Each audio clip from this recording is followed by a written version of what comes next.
Ashika global family office services के cofounder Amit Jain को लगता है कि दिसंबर 2024 तक निफ्टी के 25,000 पर पहुंचने की उम्मीद है।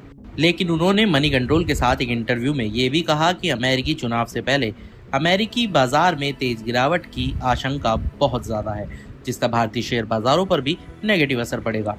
बैंकिंग और फाइनेंशियल सर्विसेज इंडस्ट्री में 18 साल से ज्यादा का अनुभव रखने वाले मार्केट दिग्गज अमित का मानना है कि जुलाई में आने वाले केंद्रीय बजट में ग्रामीण आबादी और ग्रामीण इलाकों में मांग बढ़ाने के उपायों पर ज्यादा फोकस दिया जाएगा।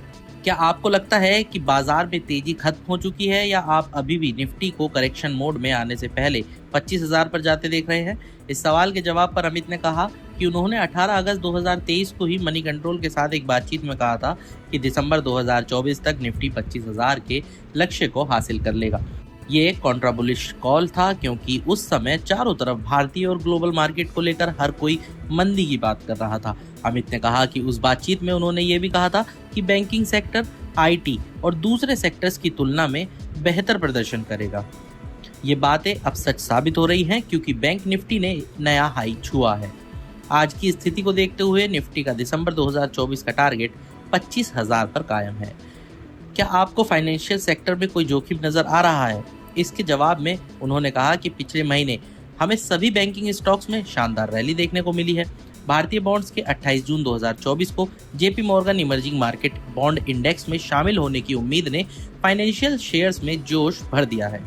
ये समावेशन ग्लोबल बॉन्ड इंडेक्स में थाईलैंड, पोलैंड और चेक गणराज्य के वेटेज को प्रभावित करेगा। ये भारतीय बाजार के लिए बहुत अच्छा संकेत है। इसके चलते हमें निफ्टी और ब्रॉडर मार्केट इंडेक्स में एक करेक्शन देखने को मिल सकता है।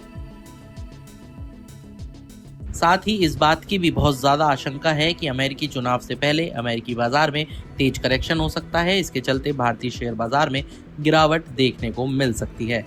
क्या हमें अब टेक्नोलॉजी शेयर्स में धीरे धीरे खरीदारी शुरू करनी चाहिए? इस सवाल के जवाब में अमित ने कहा कि इस समय आईटी सेक्टर, ऑयल, पीएसयू और तमाम चुनिंदा पीएसयू बैंक लॉन्ग टर्म के नजरिए से थोड़े अंडर वैल्यूड दिख रहे हैं। इस समय परंपरागत सॉफ्टवेयर प्रोवाइडर्स की तुलना में ब्लॉकचेन में एआई पर फोकस करने वाली मिड कैप और स्मॉल कैप आईटी कंपनियां निवेश के जरिए से ज्यादा बेहतर दिख रही हैं। लॉन्ग टर्म के लिए निवेश करने वाले निवेशकों को इन शेयर्स में धीरे धीरे खरीदारी शुरू करनी चाहिए।